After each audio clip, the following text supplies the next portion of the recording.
معزز ناظرین کرام، السلام علیکم ورحمۃ اللہ تعالی وبرکاتہ۔ آپ تمامی حضرات امید کرتا ہوں کہ بخیر و عافیت کے ساتھ ہوں گے۔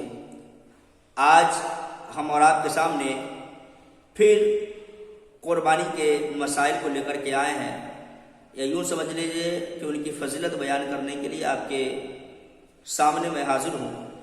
کچھ لوگوں نے سوال کیا ہے کہ قربانی نہ کرنے والوں پر شریعت کا کیا حکم عائد ہوتا ہے اور اس کے بارے میں کیا حکم ہے، آپ ضرور بتائیں۔ تو آئیے ویڈیو کو ہم شروع کرتے ہیں۔ اس سے پہلے میں آپ تمامی حضرات سے میں ریکویسٹ کرتا ہوں، درخواست کرتا ہوں کہ ہمارا یوٹیوب چینل رئیس کوثر قادری کو آپ سبسکرائب کر لیں اور بیل آئیکن کو دبا دیں تاکہ نوٹیفیکیشن آپ تک پہنچ سکے، اور ہمارا ویڈیو اگر اچھا لگے تو اسے آپ لائک کریں، آگے اپنے دوستوں، رشتہ داروں اور احبابوں میں شیئر کریں تاکہ دین کی خدمت آپ کے ذریعے سے صدقہ جاریہ کا بھی ثواب ملے گا اور آپ کے ذریعے سے لوگوں تک پہنچ سکے۔ تو آئیے ہم شروع کرتے ہیں بلا کسی تاخیر کیے ہوئے کہ قربانی نہ کرنے والوں پر کیا حکم ہے۔ سب سے پہلے ہم قربانی کی فضیلت ہم سنتے ہیں اور سمجھتے ہیں۔ نبی کریم صلی اللہ تعالی علیہ وسلم ارشاد فرماتے ہیں کہ بقرہ عید کے دن اللہ تبارک و تعالیٰ کے نزدیک خون بہانے سے بہتر، یعنی کہ قربانی کرنے سے بہتر اللہ کے نزدیک کوئی بھی پیاری عبادت نہیں ہے۔ اللہ اکبر، یعنی کہ اتنی پیاری عبادت ہے اللہ کی رضا کی خاطر جانوروں کو اللہ کی بارگاہ میں قربان کرنا۔ اور دوسری طرف نبی کریم صلی اللہ تعالی علیہ وسلم ارشاد فرماتے ہیں کہ کل قیامت کے دن قربانی کے جانوروں کو اللہ تبارک و تعالی ان کے کھڑوں اور ان کے بالوں کے ذریعے سے پکارے گا اور جانور دوڑتے ہوئے آئے گا۔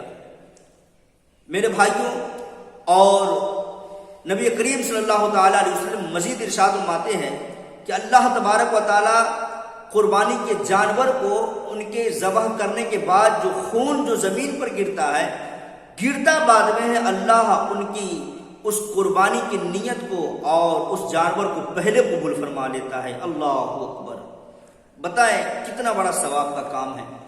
اور رہی سوال کہ قربانی نہ کرنے والوں کے اوپر کیا وعیدیں ہیں، کیا خرابیاں ہیں، ان کے لیے کیا حکم ہے، تو آئیے حدیث سے ہم اس بات کا ہم پتہ لگاتے ہیں۔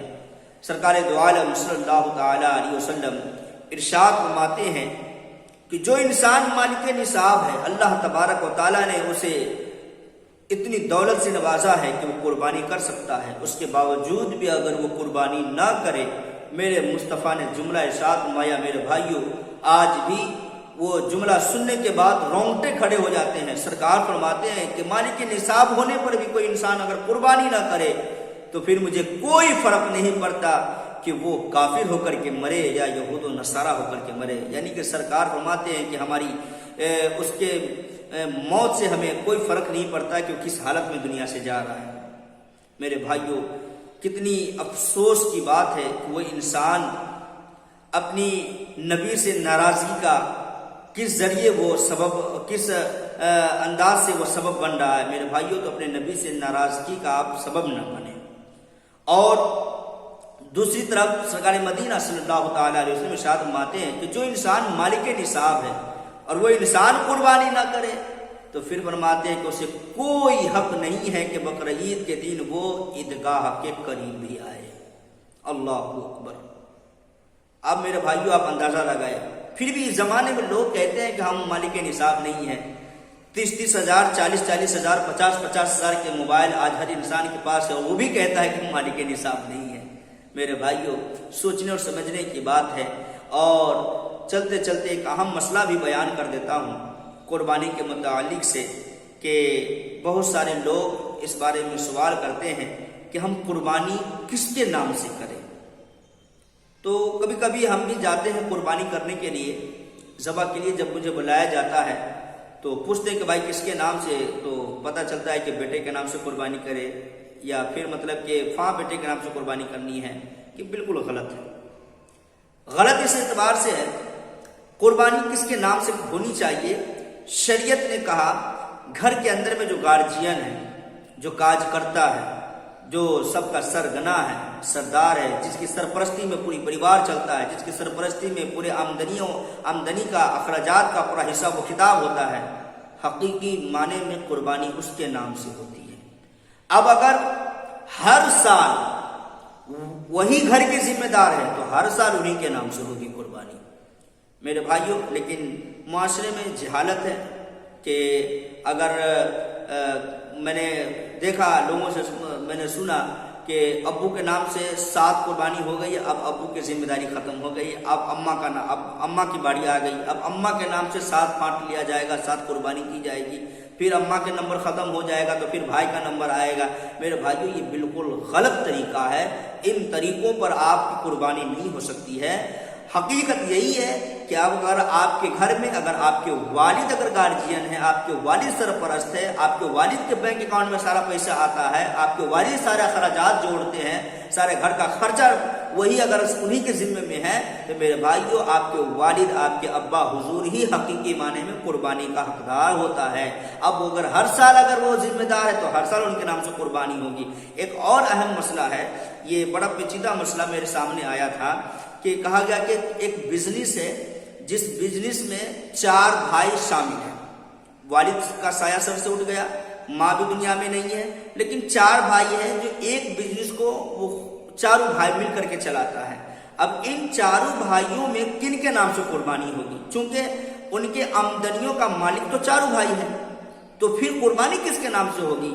تو میرے بھائیوں، تو اس کا شریعت نے جواب دیا کہ جو بھی آمدنی ہے ان آمدنیوں کا ہم اکٹھا ایک کاؤنٹ کریں گے، اس کی ہم گنتی کریں گے۔ اگر پیسے ہیں تو اس کو ہم گنتی کریں گے، اگر زیورات ہے تو پھر اس کا ہم قیمت نکالیں گے۔ اگر وہ تمام پیسوں کو ہم اگر نکال کر کے اس کو 4 جگہ تقسیم کریں گے، 4 بھائی تو 4 جگہ تقسیم کریں گے، اور 4 جگہ تقسیم کرنے کے بعد اگر اتنا رقم چاروں بھائی کے اوپر آ گیا کہ وہ مالک نصاب ہو گیا، تو پھر چاروں بھائی کے نام سے قربانی ہوگی۔ وہ چاروں بھائی مالک نصاب ہو گئے تو ان چاروں بھائیوں کے نام سے قربانی ہوگی۔ اب اگر بڑے بھائی کے نام سے کر لیا تو بھی آپ کی قربانی نہیں ہو سکتی ہے۔ مالک نصاب چونکہ 4 بھائی ہے تو چاروں بھائی کے نام سے قربانی ہوگی۔ ایک اور اہم مسئلہ ہمارے سامنے آتا ہے کہ کہتے ہیں کہ جناب ہمارے گھر کے اندر میں ہماری بیوی کے پاس زیور ہے تو اور گارجین میں ہوں، تو صرف میں اپنے نام سے اگر کر لوں تو کیا قربانی کا حق ادا ہو جائے گا؟ تو شریعت یہی کہتی ہے میرے بھائیوں کہ اگر آپ باہر کے آمدنیوں کے مالک ہیں، گھر کے آپ خرچہ جوڑتے ہیں، بے شک آپ کے نام سے قربانی تو واجب ہے، لیکن آپ کی بیوی کے پاس اتنے زیورات ہیں کہ سارے 52 تولہ چاندی، 7.5 تولہ سونا اگر آپ کی بیوی کے پاس ہے تو آپ کو 2 قربانی کرنی پڑے گی، ایک اپنے نام سے اور ایک آپ کی بیوی کے نام سے بھی کرنی پڑے گی، چونکہ یہ حکم مرد اور عورت سب کے لیے ہے، یعنی کہ سب پر قربانی واجب ہے۔ جس قدر مرد کے اوپر قربانی واجب ہے اسی طرح عورت کے اوپر بھی قربانی واجب ہے، اس لیے مرد کو بھی قربانی کرنی ہوگی اور عورتوں کو بھی کرنی ہوگی اگر وہ مالک نصاب ہے۔ میرے بھائیوں، یہ اہم مسائل تھے، اور اس کے علاوہ بھی اگر کسی بھائی کے اگر مسائل کی اگر ضرورت اگر محسوس ہو رہی ہو تو میرے کامنٹ سیکشن میں آپ سوال کر سکتے ہیں، انشاءاللہ میں اس پر جواب دینے کی کوشش کروں گا۔ مسائل تو بہت سارے ہیں، اگر میں تمام مسائلوں پر اگر بات کرنا شروع کروں تو ویڈیو بہت لمبی چوڑی ہو جائیں گی۔ انشاءاللہ اور بھی مزید باتیں کرنے کے لیے میں اگلے ویڈیو میں ضرور آؤں گا۔ آپ میرے چینل رئیس کوثر قادری پر بنے رہیں، اور ویڈیو اچھا لگے تو آپ انہیں لائک کریں، شیئر کریں اپنے دوستوں اور اپنے احبابوں اور رشتہ داروں میں، اور کامنٹ میں آپ ضرور حوصلہ افزائی کے لیے آپ ہمیں بتا سکتے ہیں۔ اور میرے بھائیوں، ان ویڈیو کو صدقہ جاریہ کے طور پر اپنے تمام ریلیٹڈ، اپنے تمام گروپس اور اپنے تمام دوستوں اور احبابوں میں شیئر کریں۔